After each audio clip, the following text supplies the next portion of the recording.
The seeds of determination. The streets that raised him. Marcus Henderson was born into a world that often tried to keep him down.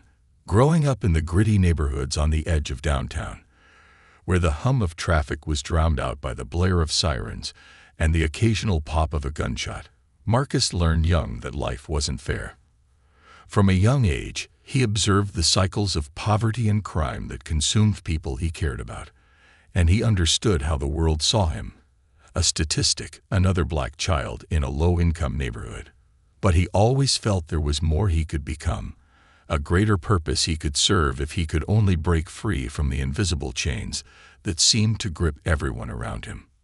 Through these challenging streets, Marcus found his refuge in friendship. James was not just his best friend, but the brother he never had. The two were inseparable, a pair of contrasting yet complementary souls who seemed to fit together perfectly. James was all energy and charisma, with an infectious smile that could light up even the darkest alley. Marcus, on the other hand, was quieter, a thinker, someone who took his time to understand the world around him.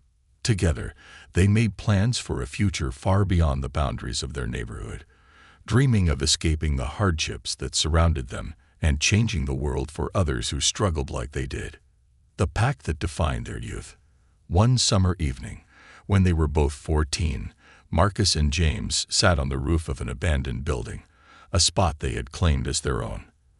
They gazed out over the neighborhood, watching the streetlights flicker on one by one as the sun dipped below the horizon. They made a pact that night, each promising the other they would do something meaningful with their lives, something that would bring pride to their families and hope to those who would come after them. "We're gonna get out of here, man," James said, his voice full of the confidence that Marcus admired. "We're gonna show people that we're more than just statistics. And then we'll come back. We'll fix this place up, make it somewhere we'd actually want to live." Marcus grinned, nodding. He knew James meant every word. James had a way of making Marcus believe anything was possible, even when reality said otherwise. It was a moment that solidified their bond, a promise that Marcus would carry with him for the rest of his life. A dream shattered. Years later, that promise would become Marcus's greatest burden. It was a humid night when Marcus's world came crashing down. He was 17 when he received the call that James had been found dead in a shadowed alleyway, his body battered and broken. The police quickly ruled it as gang-related, another life snuffed out in a neighborhood accustomed to such tragedies. But Marcus couldn't accept it. He knew James better than anyone. He knew James wasn't involved in any gang. His friend's death was something far more sinister than the police report suggested. The night Marcus arrived at the scene, he caught a glimpse of a shadowy figure disappearing down the street. He was too far to see the man's face, but he remembered something distinct, a tattoo on the man's wrist, barely visible in the dim streetlight. It was a small detail, but it was burned into Marcus's mind. That tattoo became a symbol of a mystery he couldn't let go of. James's death was written off, but Marcus vowed to find out the truth one day. He channeled his grief and anger into his studies and later, his training at the police academy. He told himself that if he couldn't save James, he could at least bring justice to others. It was a promise he made to himself and to his fallen friend. Rising through the ranks. Marcus's career was marked by integrity, resilience, and a tireless commitment to justice. In a department where racial tension simmered beneath the surface, he walked a fine line. As a black officer, he bore the expectations of his community and the skepticism of his colleagues. He learned to be both firm and diplomatic, using dialogue to build bridges between his colleagues and the neighborhoods they served. His rise to captain was a source of pride, not only for himself, but for the community he represented.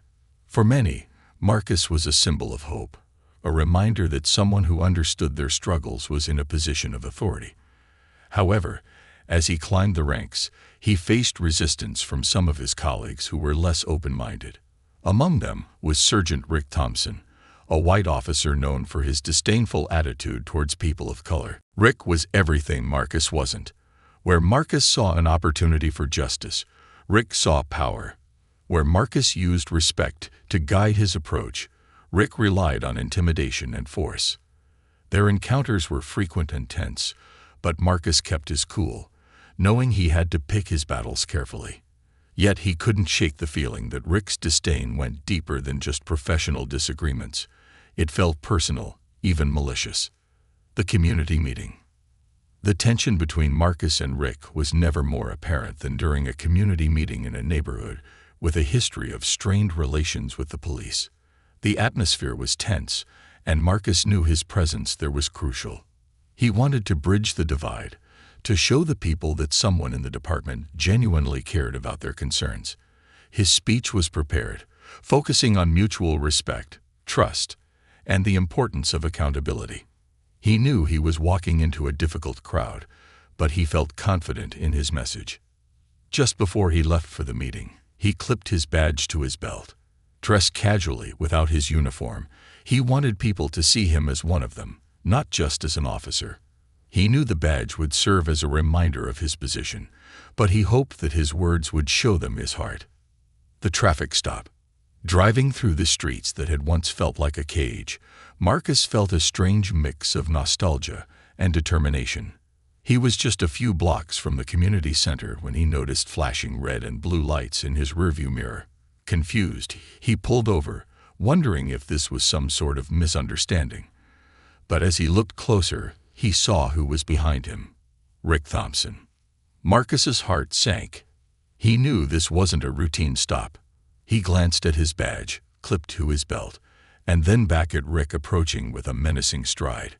Rick's expression was stern, his hand resting on the gun at his waist. "License and registration," Rick demanded, his tone dripping with a contempt that Marcus had grown all too familiar with.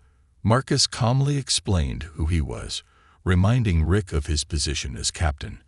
But before he could even reach for his badge, Rick interrupted him. "Out of the car, now," Rick snapped, his voice loud enough to attract the attention of bystanders on the street. Marcus felt a chill run down his spine. Something was off. He could see the glint of satisfaction in Rick's eyes, a sense of power that went beyond the authority of his badge. Marcus complied, stepping out slowly, keeping his hands visible. As he did, Rick roughly shoved him against the car, snapping handcuffs onto his wrists before he could react. "You're making a mistake, Sergeant," Marcus said, trying to keep his voice steady. "I'm Captain Henderson. Check the badge." Rick's gaze flickered for a moment before he coldly replied, "Shut up. You're under arrest."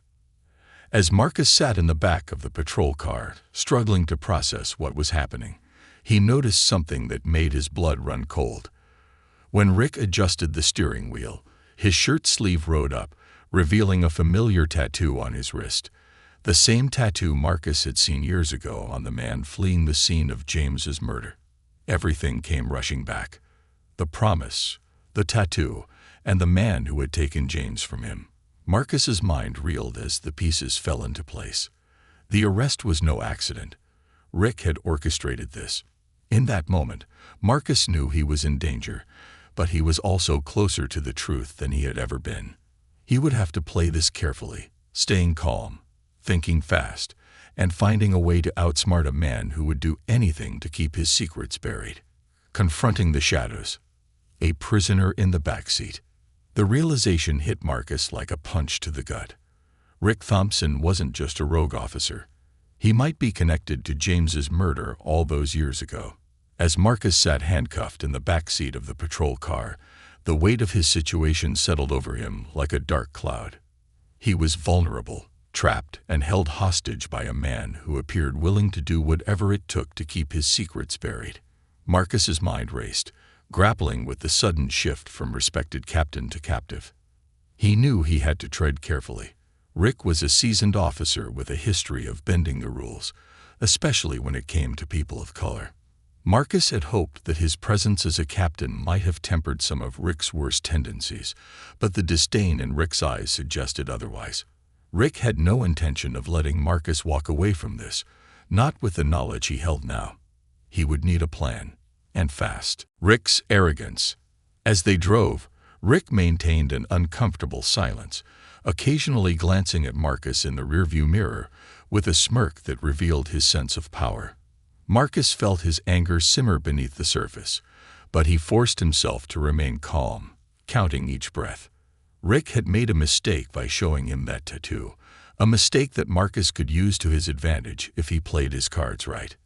"Didn't think you'd go this far, Rick," Marcus said finally, his voice low but steady. Rick didn't reply, but the corners of his mouth twitched in what looked like satisfaction. Marcus sensed that Rick enjoyed this power play, a perverse thrill at having the captain at his mercy. "What's this about?"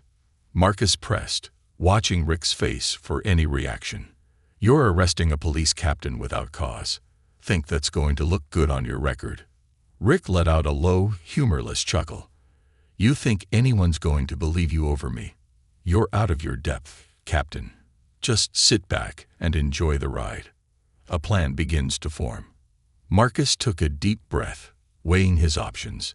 He knew he couldn't outmuscle Rick, not handcuffed and confined to the backseat of a locked patrol car. But Rick's arrogance might be his Achilles heel. If he could keep Rick talking, he might slip up and reveal something that Marcus could use to escape or, at the very least, call for help. Rick, absorbed in his own self-satisfaction, seemed oblivious to Marcus's calculating silence. This gave Marcus a moment to focus on the few resources he had left. His badge was gone, taken by Rick, but he still had his mind and the years of experience he'd built up from managing intense situations. "Interesting tattoo you've got there, Rick," Marcus said, casually. "Pretty unique. Where'd you get it?" Rick's expression darkened for a fraction of a second, and then he shrugged, feigning indifference. "Wouldn't you like to know?" "I think I already know," Marcus replied, leaning back, a trace of defiance in his voice. "I've seen it before, a long time ago." Rick clenched the steering wheel a bit tighter. For the first time, Marcus saw a flicker of fear in his eyes, a hint that perhaps Rick wasn't as untouchable as he thought. A brief opportunity. As the car slowed at a red light, Marcus realized this might be his only chance to take action. His mind raced, searching for a way to get someone's attention. The area was deserted, typical of a weekday afternoon in that part of town, but he noticed a gas station just a block away with several people outside. If he could signal them somehow, maybe they'd notice something off and call for help. He leaned forward, shifting his position to draw Rick's attention. "You know, you're not the only one with connections, Rick. I might be handcuffed, but that doesn't mean you're going to get away with this." Rick's grip on the steering wheel tightened, his face betraying a flash of irritation. "You really think anyone's coming to save you? You're in my world now, Captain. You're on my turf." The light turned green, and Rick pressed his foot on the gas, accelerating down the empty street. Marcus cursed under his breath, realizing he'd missed his opportunity to signal for help. He would have to be more strategic, waiting for a moment when Rick was truly vulnerable. Reaching out to his team. Suddenly, an idea sparked in Marcus's mind.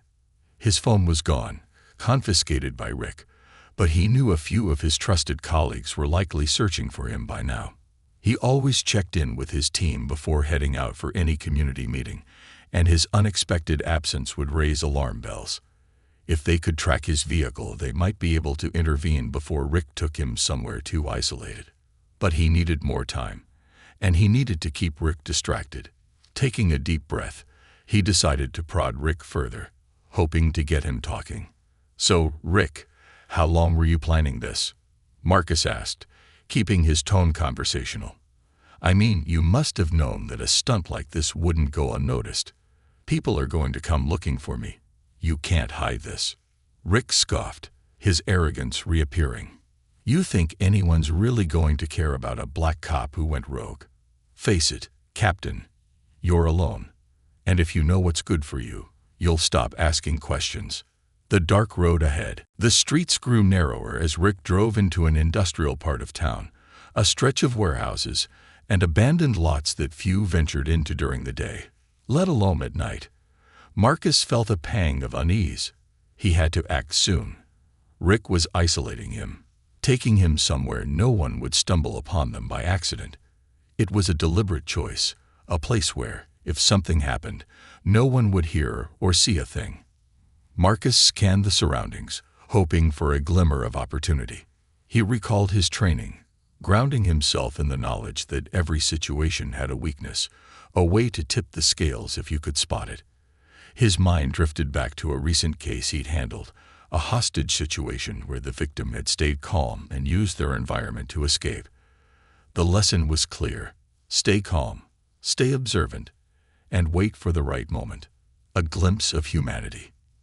Surprisingly, as Rick drove in silence, Marcus noticed something strange, a hint of hesitation in Rick's expression as they neared their destination. Beneath Rick's steely exterior, there was something else, a flicker of guilt perhaps, or even fear. Marcus seized on that, sensing an opening. "Rick, whatever grudge you have with me, it doesn't have to end like this. Think about what you're doing," Marcus said, his voice softened just enough to create a crack in Rick's defenses. "I don't know what you've been through, but there's a better way out of this than whatever you're planning." For a moment, Rick's jaw tightened, and his gaze flicked back at Marcus in the mirror. The human side of Rick seemed to flicker briefly before it was snuffed out by the bitter determination etched into his face. "You're wasting your breath, Captain. I'm doing what I have to do. It's nothing personal, just survival." The words struck Marcus. He'd suspected corruption within the force, but hearing it put so bluntly was chilling. This was about survival, about power and control, and Rick seemed willing to sacrifice anyone in his path. The arrival. The car finally came to a stop in a desolate area near a warehouse with shattered windows and graffiti-streaked walls. Rick climbed out, yanking Marcus out of the back seat, his grip firm and unyielding. The empty lot around them stretched wide and silent, a perfect stage for a confrontation where no one would interrupt. As Rick shoved him forward, Marcus knew this was the climax of their struggle. He couldn't fight physically, but he could appeal to Rick's one weakness, his arrogance. He needed to push Rick just enough to let his guard down, to make a mistake that would give Marcus the upper hand. "What's the plan here, Rick? Just going to make me disappear and pretend this never happened?" Marcus asked, his voice dripping with defiance. Rick smirked, but his eyes held a flicker of uncertainty. "I'll do what I have to. You never understood what it takes to survive in this world, Henderson. You were always too busy with your ideals." "But you're the one running, Rick," Marcus replied, his voice unwavering. "Running from the truth. And I'll keep fighting until it comes out." As they squared off in that silent lot, Marcus knew that this was only the beginning.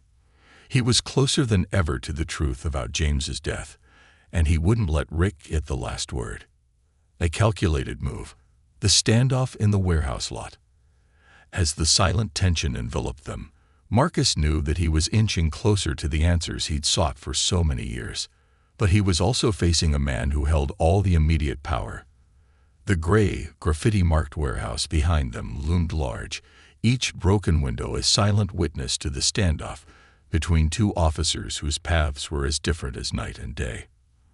Rick's grip on Marcus was firm, his posture that of a man with something crucial to hide, something he was willing to go to extreme lengths to protect.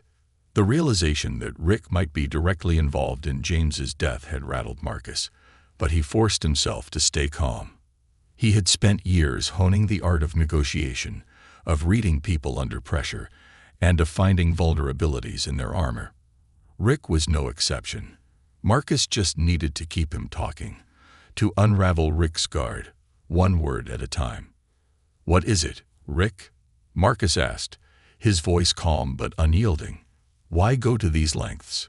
Why risk everything you've built?" Rick's eyes hardened, his expression one of pure contempt. "You think you're better than me, don't you, Henderson?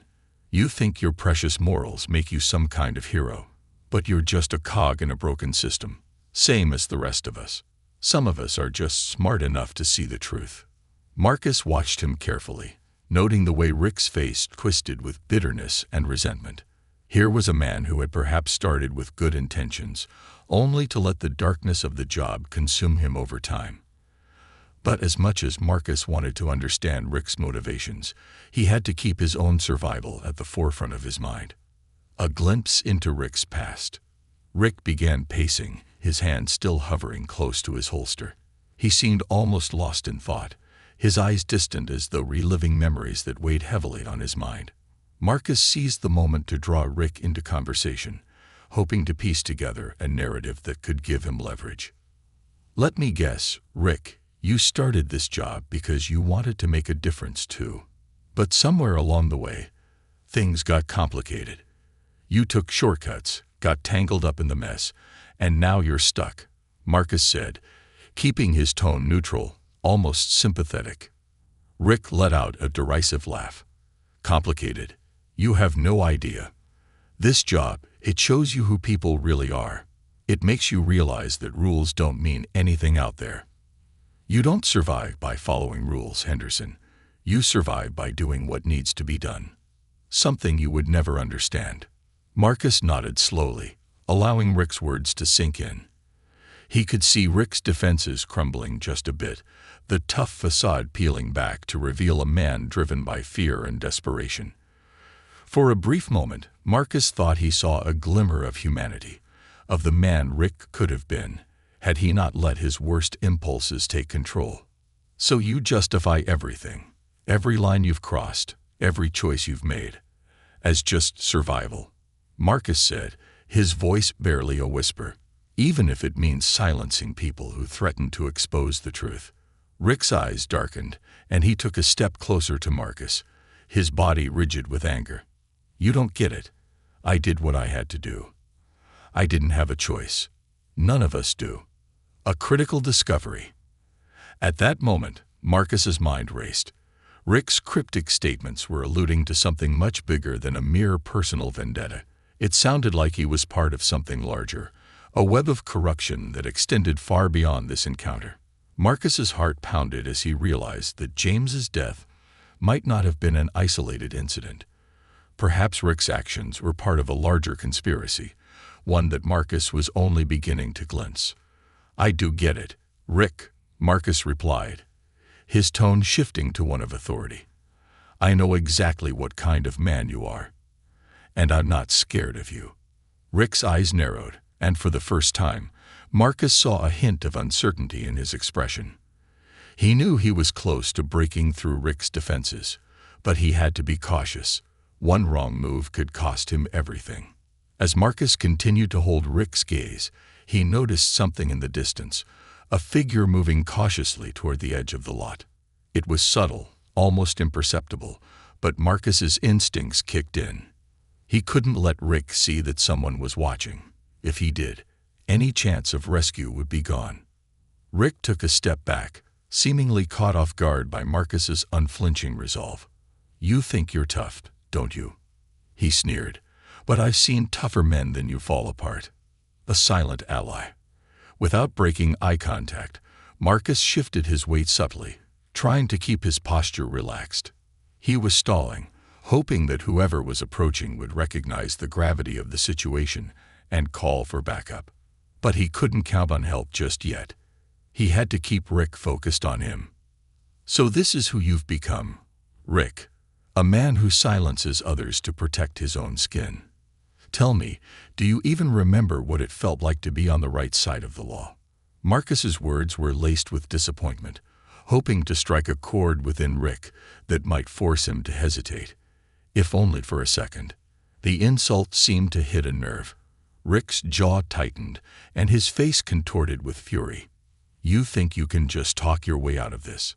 You don't know the first thing about me, Henderson. You don't know what I've had to sacrifice." Rick's voice echoed across the empty lot, the desperation evident in his tone. It was clear that he was unraveling, struggling to maintain control over a situation that had spiraled far beyond his original plan. And in that instant, Marcus saw his opportunity. The figure in the distance had drawn closer, moving quickly but quietly. Marcus recognized the familiar face. It was Officer Daniels, one of his most trusted colleagues.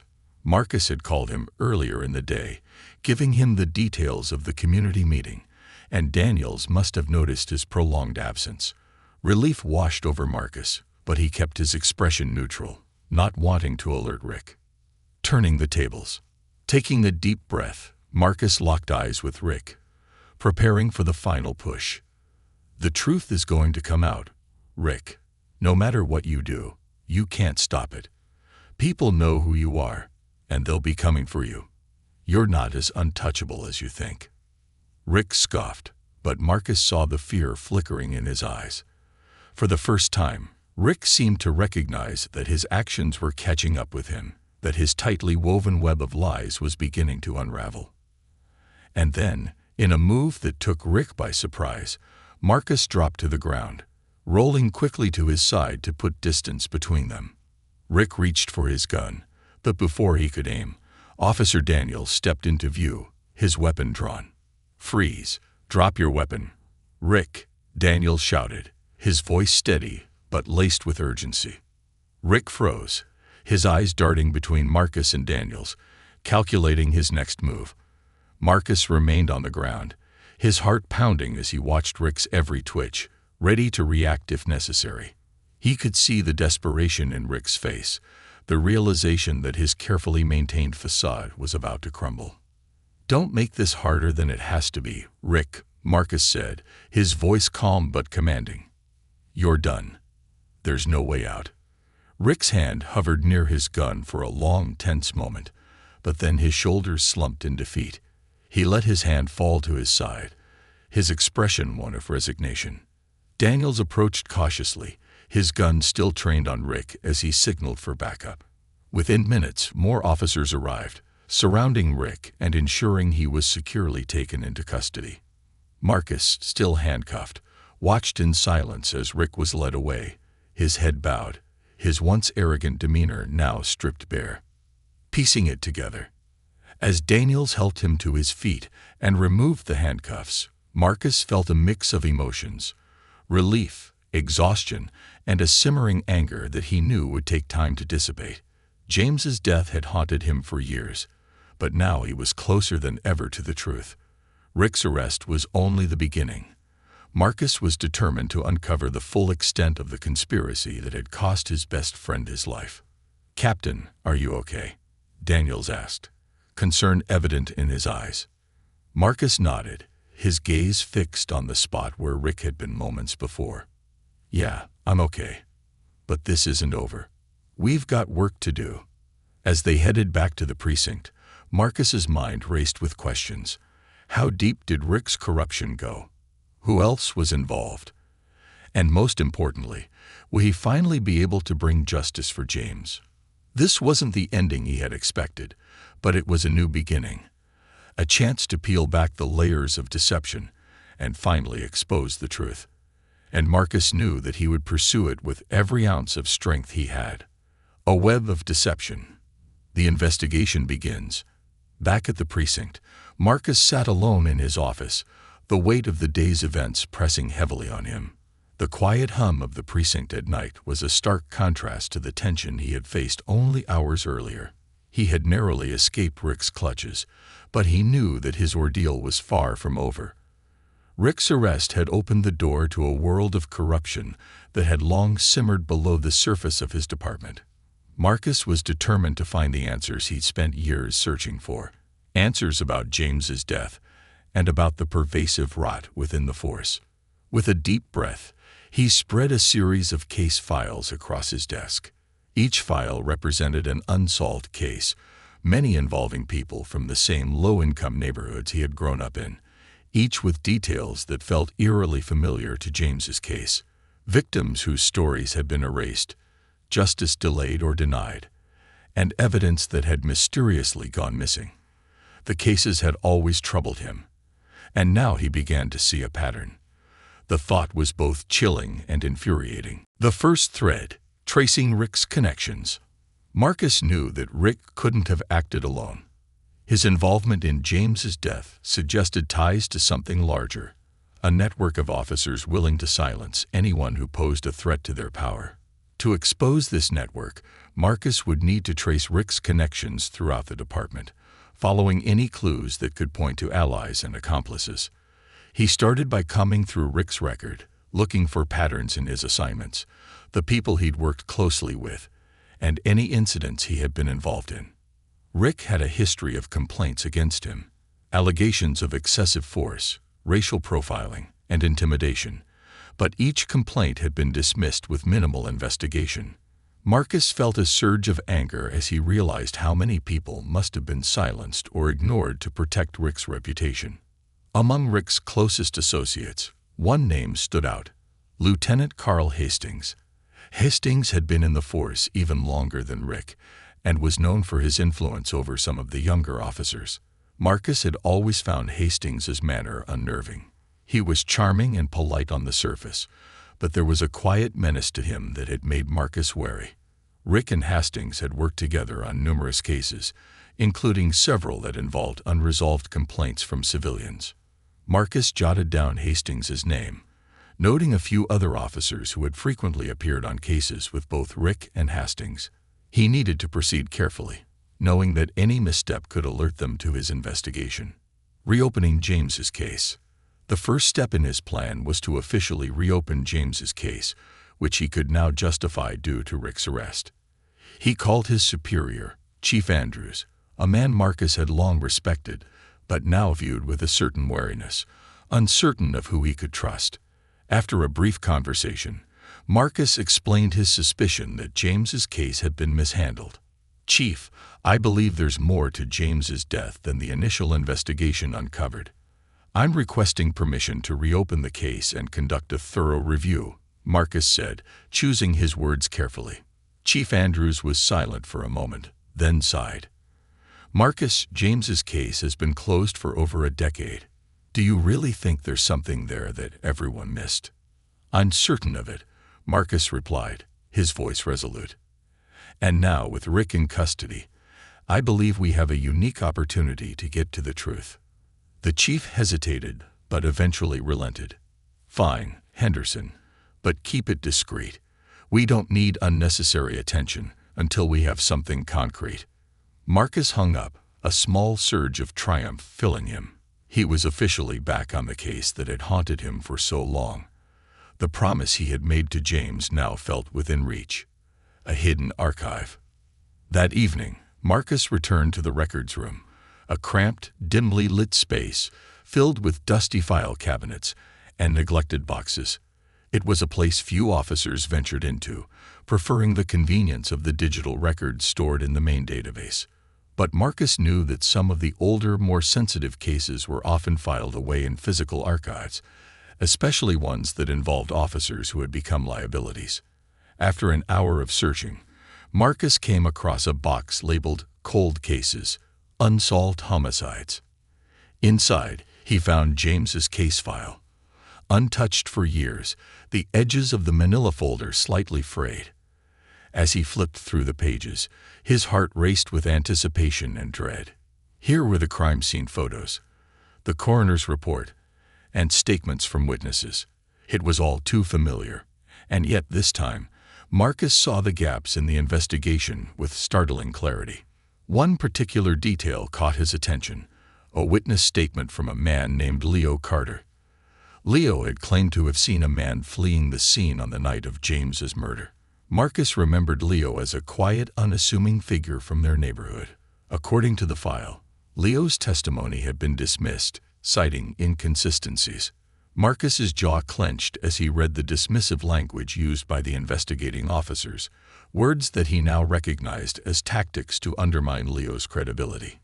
He needed to speak to Leo, hoping that after all these years, Leo might still remember something important. It was a long shot, but Marcus knew he couldn't leave any stone unturned. A visit to the past. The next morning, Marcus drove to Leo's last known address, a small apartment complex on the edge of town. The building was old, with peeling paint and cracked windows, but it was the kind of place that held memories and secrets. As he climbed the stairs, Marcus felt a wave of nostalgia and sorrow wash over him. This had once been his world, a place where he and James had grown up, dreaming of a future free from fear and violence. He knocked on Leo's door, and after a moment, it opened slowly. Leo stood there, looking older, his hair graying at the temples, his eyes wary. Recognition flickered across his face when he saw Marcus. "Marcus Henderson," Leo said, his voice tinged with surprise. "What brings you here after all these years?" "I need your help, Leo," Marcus replied, his tone sincere. "It's about James. I'm reopening his case, and I believe you know something that can help." Leo hesitated, glancing over his shoulder as if afraid someone might be watching. He gestured for Marcus to come inside, and they settled in the small living room, the silence between them heavy with unspoken memories. "I tried to tell them what I saw that night," Leo said finally, his voice barely above a whisper. "But they didn't want to listen. They made me feel like I was crazy, like I'd imagined the whole thing." "What did you see, Leo?" Marcus asked, leaning forward. Leo took a deep breath, his hands trembling slightly. "I was coming home late, just minding my own business. I saw James arguing with someone, a man I didn't recognize. He was tall, with a tattoo on his wrist, some kind of symbol. They were shouting, and then he trailed off, his voice shaking. Then I saw the man hit James, hard. James tried to fight back, but the man was too strong." Marcus listened intently, his heart pounding. "And then what happened?" Leo swallowed, his gaze distant. "The man looked up and saw me. He glared at me, and for a second, I thought he was going to come after me. But then he ran. I saw him disappear down the alley, and I noticed a car parked nearby. I didn't see the plates, but I remember the car. It was an old, dark-colored sit-in, a revelation." The mention of the tattoo and the car reignited Marcus's suspicions. Rick's tattoo matched Leo's description perfectly, and the car Leo described was similar to the ones that officers often drove off-duty. It was becoming clear that this wasn't just a case of random violence. This was premeditated, orchestrated by someone who had both access and motive. "Why didn't they believe you, Leo?" Marcus asked, his voice tight with frustration. "They didn't want to believe me," Leo replied bitterly. "I was just another black man from the wrong side of town. They treated me like a suspect, not a witness. After a while, I stopped trying to tell them. I didn't want any more trouble." Marcus nodded, understanding the weight of Leo's words. The system had failed Leo, just as it had failed James. But now Marcus had the power to change that. The first domino falls. As Marcus drove back to the precinct, Leo's testimony echoed in his mind. He had a new lead, a glimpse into the truth he had been seeking for so long. He was beginning to see the contours of a larger conspiracy, one that involved not only Rick, but possibly other officers in his department. And while the path ahead was treacherous, Marcus was determined to see it through. He parked his car, his heart pounding as he prepared to put his findings into action. He knew this would be dangerous, that the people he was about to go up against were powerful and would do anything to protect their secrets. But for James, for Leo, and for all those who had been silenced, Marcus knew he couldn't turn back now. With renewed resolve, Marcus made his way back to his office, his mind racing with plans and possibilities. This was his chance to shine a light on the truth, to bring justice not only for James, but for an entire community that had been overlooked and oppressed. And as he looked around the precinct, he felt a surge of determination. The fight was just beginning, and Marcus was ready to bring down the entire corrupt web that had taken his best friend's life. The silent resistance, building the case in the shadows. In the days following Leo's testimony, Marcus operated in a state of hyper-awareness. He knew that any misstep could tip off the people he suspected, and that the closer he got to the truth, the more dangerous it would become. He moved with calculated precision, only confiding in Officer Daniels and a handful of trusted allies. Each step he took felt like navigating a minefield, as he peeled back layers of corruption and deceit that ran deeper than he had ever imagined. The precinct, A place he once believed was devoted to justice now felt like hostile territory. Everywhere he looked, he saw potential enemies, officers who might be part of Rick's inner circle, others who were perhaps complicit out of ignorance or fear. But Marcus's resolve only grew stronger. He was fueled by the promise he had made to James, and by the pain he saw in Leo's eyes. This was no longer just about a single case. It was about restoring a community's faith in justice. To build his case, Marcus collected a series of documents and internal reports that would link Rick to a pattern of misconduct stretching over a decade. He spent countless hours reviewing cases where witnesses had been silenced, where evidence had gone missing, and where complaints had been buried under bureaucratic red tape. The deeper he dug, the clearer the picture became. Rick had been part of a covert network that targeted vulnerable community members, silencing anyone who threatened to expose their activities. The pattern of silencing. The reports Marcus uncovered revealed a disturbing trend. Each case Rick had closed prematurely seemed to share a common denominator. All the victims were individuals who had witnessed something incriminating or had raised concerns about police misconduct. It was as though Rick and his associates had built a silent resistance, a group of officers who protected each other by systematically dismantling cases that could expose their corruption. As Marcus pieced together the information, he felt a sickening realization. James had likely been one of these cases.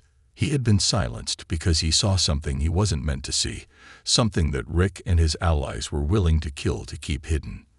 The weight of this revelation hung heavily on Marcus's shoulders, fueling his determination to see justice served. He knew that exposing Rick and his network would require more than just circumstantial evidence. He needed solid proof, witnesses who would be willing to come forward, and enough leverage to ensure that the department wouldn't be able to sweep this under the rug. Recruiting allies and earning trust. One of Marcus's key allies in the investigation was Officer Daniels. Daniels was young, idealistic, and one of the few people in the precinct Marcus trusted implicitly. When Marcus explained the extent of the corruption he had uncovered, Daniels's initial shock turned into a fierce resolve. Together, they devised a plan to recruit a few more allies within the precinct, officers they believed still held the integrity and courage necessary to stand up against the silent resistance. Their first recruit was Officer Maria Ruiz, a seasoned detective known for her straightforward approach and reputation for challenging unfair practices within the department. Marcus had worked with Maria on a few cases before, and he knew she was someone who wouldn't back down from a fight. After explaining the situation, Maria agreed to help, though her face reflected a mix of anger and sadness as she processed the depth of the corruption. "This department was supposed to be better than this," Maria muttered, her voice laced with bitterness. "I knew there were issues, but this is something else." "We're going to make it better," Marcus replied, his voice firm. "But it won't be easy. They'll fight us every step of the way." One by one, Marcus and Daniels carefully approached officers who they believed could be trusted. Each conversation was a risk, each new recruit a potential weak link, but Marcus knew he couldn't do this alone. By the end of the week, they had gathered a small team of allies within the precinct, people who were willing to take a stand, no matter the cost. An unexpected ally. As they continued gathering evidence, Marcus received a call from an unexpected source. Chief Andrews. The chief's tone was wary, almost cautious, as he asked Marcus to come to his office immediately. Marcus felt a surge of apprehension, wondering if Andrews had discovered his investigation or if someone had reported his recent activities. When he arrived, Chief Andrews motioned for him to close the door, his face unusually grim. "Marcus, I've been hearing things, whispers about Rick's arrest, and about you reopening James's case." Marcus's heart pounded. He had been careful, but he knew that his investigation had likely raised suspicions. Before Marcus could respond, Andrews continued, "You should know. I've suspected something like this for a long time. I didn't want to believe it, but there have been too many signs. Too many cases dismissed without proper investigation. Too many complaints ignored." Marcus felt a wave of relief and surprise. "So you knew." Andrews nodded slowly, his eyes reflecting a mix of guilt and weariness. "I had suspicions, but I was never able to gather enough evidence. Every time I tried, it seemed like my efforts were blocked by people higher up. I had to be careful. Too many lives at stake, including my own. But with Rick in custody, there's a chance. If you're willing to keep going, I can give you access to resources you'll need." It was an unexpected turn of events, but Marcus welcomed it. With the chief's support, he would have access to internal records, contacts in other departments, and a level of authority that could lend legitimacy to his investigation. "Thank you, Chief," Marcus said, his voice filled with determination. "I'll need everything you have on Rick and his network. Every case file, every report. We're going to bring them down." Chief Andrews nodded, his face resolute. "Then let's get to work." Uncovering the final link. Over the next few days, armed with access to restricted files, Marcus and his team made a breakthrough. They discovered a series of financial transactions linked to Rick, Hastings, and several other officers, revealing bribes and payouts to silence witnesses and intimidate civilians. The money trail led to a private fund that was being funneled through various shell companies, indicating a sophisticated operation that went beyond mere police corruption. Marcus was both appalled and relieved. Appalled by the extent of the corruption, but relieved to have found the final link he needed to build his case. Now, with evidence of illegal payments and documented patterns of misconduct, he had enough to expose Rick's entire network. He knew, however, that presenting this information would require courage from more than just his small team. He needed witnesses, people who had experienced Rick's intimidation and abuse firsthand, to come forward and testify. It would be the most dangerous step yet, as they would be challenging not just Rick, but an entire institution that had protected him. Reaching out to the community. With his evidence in hand, Marcus reached out to community leaders, individuals who had long distrusted the police, but who knew Marcus's reputation as a man of integrity. He asked for their help in gathering people who might be willing to testify, to share their stories, and expose the abuses they had endured. One by one, people began coming forward. Men and women who had suffered in silence for years, too afraid to challenge the power structure that had oppressed them, now found their voices through Marcus's encouragement. Their testimonies were raw and heartbreaking. Stories of threats, intimidation, and ruined lives. Each story strengthened Marcus's resolve and painted a vivid picture of the damage Rick's network had inflicted on the community. A leak in the ranks. As the pressure mounted, Marcus began to notice strange occurrences. A few officers who had once been supportive of his efforts began to distance themselves, and files he had been reviewing were suddenly misplaced or marked as restricted. It was clear that someone within the precinct had caught wind of his investigation and was working to sabotage it from the inside. Marcus knew he was running out of time. If he didn't act quickly, his evidence could be erased, and his team's efforts would be for nothing. He gathered his allies and devised a plan to bypass the precinct's standard protocols. They would take the evidence directly to the state's attorney general, bypassing the local chain of command entirely. The countdown to exposure. The night before they planned to deliver the evidence, Marcus met with his team in a small rented office space outside of the precinct. They reviewed the case files, testimonies, and financial records one final time, ensuring everything was in order. Marcus looked at each of them, seeing the exhaustion but also the unwavering determination in their eyes. "This is it," Marcus said, his voice steady. "Tomorrow, we expose everything. We know the risks, but if we don't do this, nothing will change. We have to be prepared for whatever comes next." They nodded, each one understanding the gravity of their mission. They were about to challenge a corrupt system that had protected Rick and his allies for years, and they knew that once they took this step, there would be no turning back. As Marcus left the office that night, he felt a strange sense of calm. He had done everything in his power to prepare, to honor the promise he had made to James. Tomorrow would be the day of reckoning, the day he would bring justice to his community, and at long last, confront the forces that had taken his best friend's life. With the dawn of a new day, Marcus knew the fight was only beginning, and he was ready. The reckoning. The day of exposure. Marcus arrived at the Attorney General's office early the next morning, his team by his side. The gravity of their mission settled over them like a heavy fog. They were about to expose a web of corruption within their own precinct, a network that had tainted their city's justice system for years. Today, they would unveil the truth, a truth that had been hidden for far too long, that had cost lives and sowed distrust in their community. Marcus felt a steely resolve harden within him.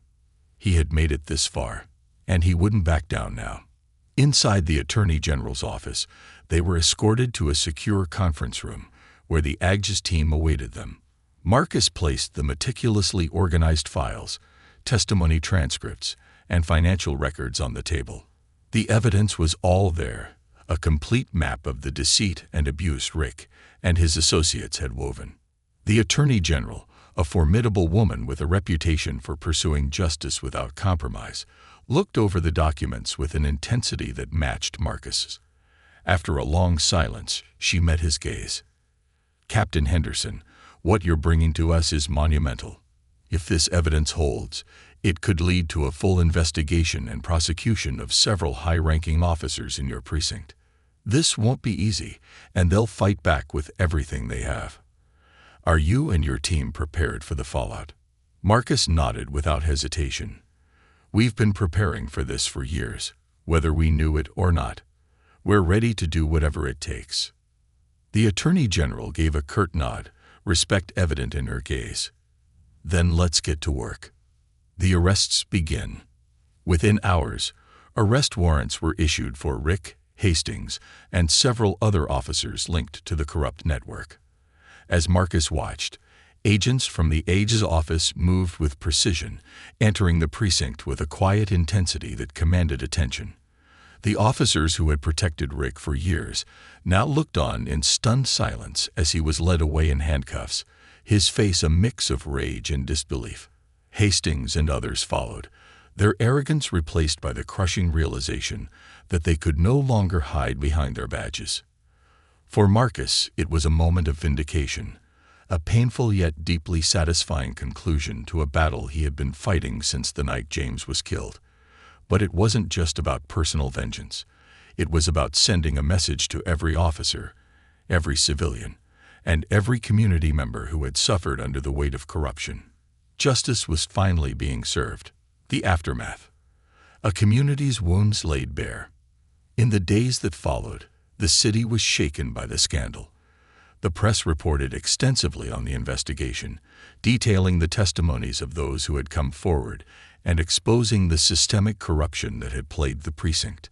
Community leaders held gatherings to address the public, and for the first time, people who had feared the police felt emboldened to speak openly about their experiences. Marcus attended one of these gatherings, held in a park near the neighborhood where he and James had grown up. As he looked around, he saw familiar faces, friends and family members who had watched the struggles between the police and the community for decades. Marcus could see the relief in their eyes, the tentative hope that maybe, just maybe, things would begin to change. Leo was there too, his quiet presence a reminder of the courage it had taken for him to speak up. Marcus approached him, and they shared a nod of understanding. "Thank you for not giving up," Leo said, his voice filled with gratitude. "I never thought I'd see the day when people like Rick would face justice." "Neither did I," Marcus replied, feeling the weight of those words. "But we're here now, and it's because of people like you who were willing to come forward." Leo gave a small smile, the lines on his face softening. "James would be proud of you, Marcus. You did right by him." The words hit Marcus deeply. James's memory had been his guiding force throughout this journey, and hearing Leo's affirmation brought a sense of peace he hadn't felt in years. Rebuilding the force. In the wake of the arrests, the precinct faced a major overhaul. Chief Andrews, with the support of the Attorney General, implemented sweeping reforms to restore integrity to the department. Officers known to have protected Rick's network were reassigned, disciplined, or dismissed altogether. New policies on transparency and accountability were introduced, and a community oversight board was established to review police conduct and improve trust with the public. Marcus was offered a leadership role in the reform efforts, an opportunity to reshape the department from within. He accepted, though he knew it would be a challenging process. Rebuilding trust would take time, and there would be resistance from those who clung to the old ways. But Marcus was determined to see it through. Under his leadership, training programs on ethical conduct, cultural sensitivity, and community engagement became mandatory for all officers. He established regular town hall meetings, where community members could voice their concerns directly to the department. Slowly, the gap between the police and the community began to close, though the scars left by years of mistrust remained. Reflecting on the journey, months later, Marcus visited James's grave, a place he hadn't been to since he'd reopened the case. The grave was simple, a small headstone with James's name and dates engraved on it. Marcus felt a deep sadness, but also a sense of fulfillment. He had finally brought justice to his best friend. Kneeling by the headstone, he whispered, "We did it, James. I know it doesn't bring you back, but I hope this gives you some peace. I couldn't have done it without your memory guiding me." A gentle breeze passed, rustling the trees around him, and Marcus felt an inexplicable sense of warmth, as though James's spirit was there, sharing this moment with him. A legacy of hope. With each passing day, Marcus's commitment to change grew stronger. He continued to build a precinct that valued honor, respect, and justice above all else, a place where officers held each other accountable and the community felt heard. His team of allies, including Officer Daniels and Detective Maria Ruiz, became leaders in this new era, each bringing a unique perspective that strengthened their collective mission. Word of Marcus's work spread, and other precincts began to take notice. His efforts inspired reforms in departments across the city, creating a ripple effect that challenged long-standing practices and encouraged other leaders to prioritize justice over tradition. Though it was a long, arduous journey, Marcus knew that his story was only one chapter in a larger struggle. There would always be those who resisted change, who clung to the old ways out of fear or self-interest. But there would also be people like him, people willing to fight for what was right, no matter the cost. A final tribute. The following year, a memorial was erected in the park where Marcus and James had spent their youth, a tribute to those who had been wronged by the system and those who had fought for change. It was a simple sculpture, a pair of hands clasped together, symbolizing unity and resilience. Beneath it was a plaque, inscribed with words that Marcus had chosen personally, for those who lost their lives in silence, and for those who broke that silence to bring justice. May we never forget. At the unveiling, Marcus stood before the crowd, his voice steady but filled with emotion. This memorial isn't just for James or for those we lost along the way. It's a reminder of what we owe each other, the courage to speak out, the strength to demand justice, and the hope that together we can build a future where no one has to fear those sworn to protect them. The crowd applauded, but for Marcus, it wasn't about recognition. It was about honoring a legacy, one that he would carry with him for the rest of his life. Moving forward, in the years that followed, Marcus continued to serve his community with unwavering dedication. He mentored young officers, instilling in them the values that had guided him, and he remained a steadfast advocate for justice reform.